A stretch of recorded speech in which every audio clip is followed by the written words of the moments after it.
colonists were loyal to England throughout the war. Others wanted the problems to be fixed. They finally decided that England was not going to treat the colonies better than it had been, but in fact was going to punish them harshly. After much debate, representatives of the Second Continental Congress, which acted as a central government, decided to declare their independence from England. The Congress asked Thomas Jefferson, a lawyer and farmer from Virginia, to write the Declaration of Independence.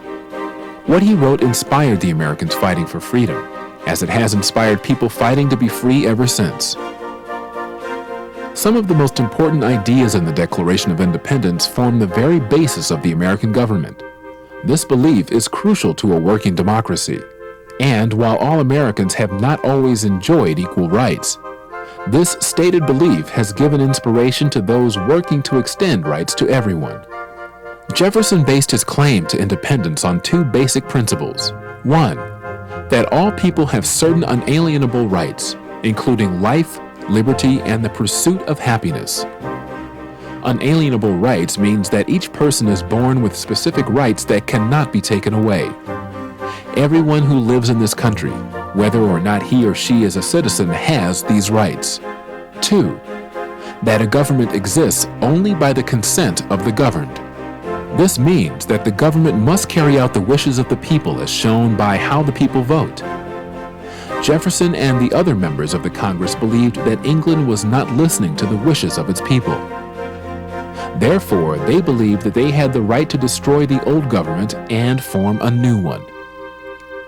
To show that England had ignored the Americans and violated their rights, Jefferson ended the Declaration with the statement that the colonies are and should be free and independent states. The Declaration of Independence was adopted on July 4, 1776. Americans celebrate this day as the birth of their country. The day is a holiday, often celebrated with parades, speeches, and fireworks, as family and friends gather to remember their nation's birth. The Declaration of Independence was a magnificent document and encouraged the colonists and their friends in other countries to fight for their freedom. But the war still had to be won, or the piece of paper that was the Declaration of Independence would have little meaning.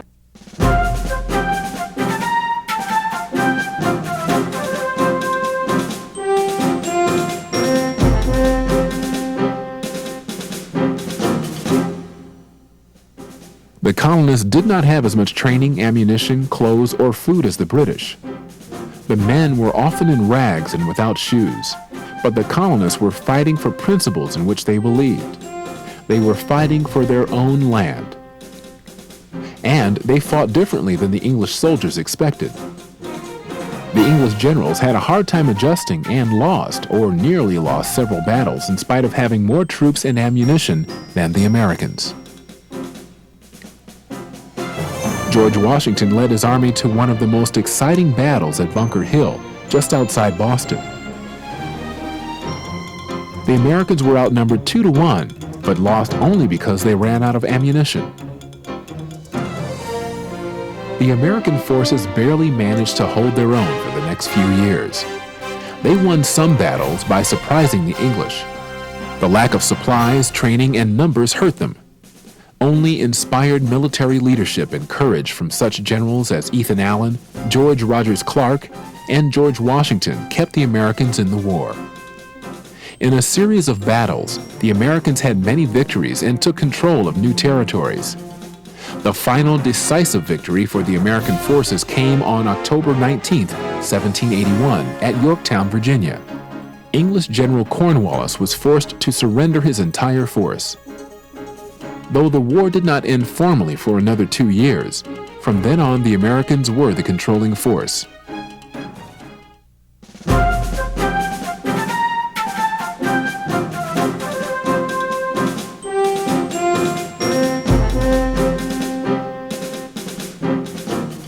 Three negotiators went to Paris from America to write the peace treaty to end the Revolutionary War.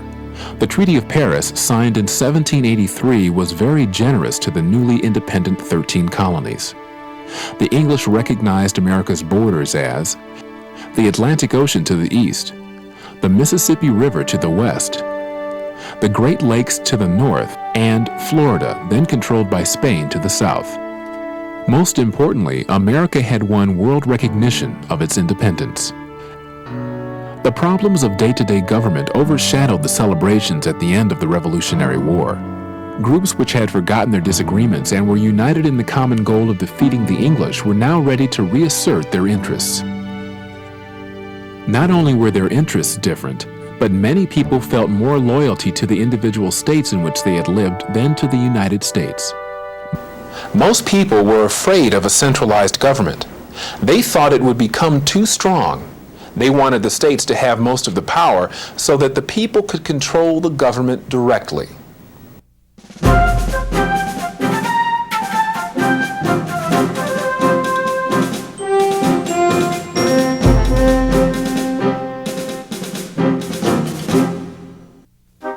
The Congress gave the people the kind of government they wanted with the Articles of Confederation, as the U.S. Constitution does today. There were strengths and weaknesses in the Articles. The newly formed United States of America faced many serious problems. The main problem was that although the Articles of Confederation was what the people wanted, it did not give enough authority to the federal government. Other problems were, it was in debt. Many of the states were printing their own money, which undermined the value of the money printed by the federal government. It was difficult for the Congress to pass laws because at least 9 of 13 states needed to meet together and to agree on issues. It was even more difficult to amend or change the Articles because all 13 states had to agree on changes. Amendments were necessary to help the government respond to changing conditions. The Articles did not give the government power to establish courts or to settle disputes, nor to control trade between states or with foreign countries. The Congress had the responsibility of defending and protecting the country. But it didn't have the power to recruit troops or to tax citizens to pay for the defense of the country. There was no executive, such as the current president, and each state had too much autonomy. The government, under the Articles of Confederation, had some strong points. The country was united during difficult times. A favorable treaty to end the Revolutionary War was negotiated, and Western territory was open to peaceful settlement.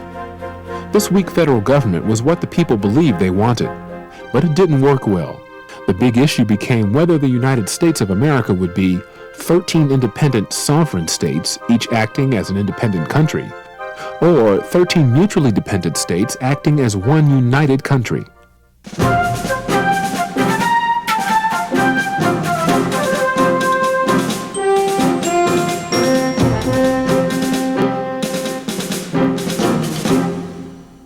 Solving the problems was a high priority for the Constitutional Convention called in 1787 for the sole and express purpose of revising the Articles of Confederation. The result was the United States Constitution. Only 12 of the 13 states had sent representatives, totaling 55 altogether. Rhode Island refused to send delegates because of its strong independent streak and desire to continue printing its own paper money. The men met in the Philadelphia State House building behind locked doors. The federal government needed to be made stronger and more centralized than it was. And a new, strong federal government must not take away any of the liberties or freedoms of the people. The decision to write a new constitution rather than revise the Articles of Confederation left the delegates with the problem of designing the basis for the new government. The large populous states, such as Virginia, wanted representation based on the number of people in the state. Their argument made sense, since those states would pay more taxes and send more people to war than the small states. The large states deserved to have the power to protect their interests. Of course, this plan was not accepted by smaller, less populated states. They wanted each state to have an equal number of representatives, as in the Articles of Confederation. This plan was called the New Jersey Plan. Their argument also made sense because they believed the large states would try to use their strength to pass laws ignoring or even opposing the small states' interests. The convention was deadlocked. No action was possible until the method of choosing the government was determined.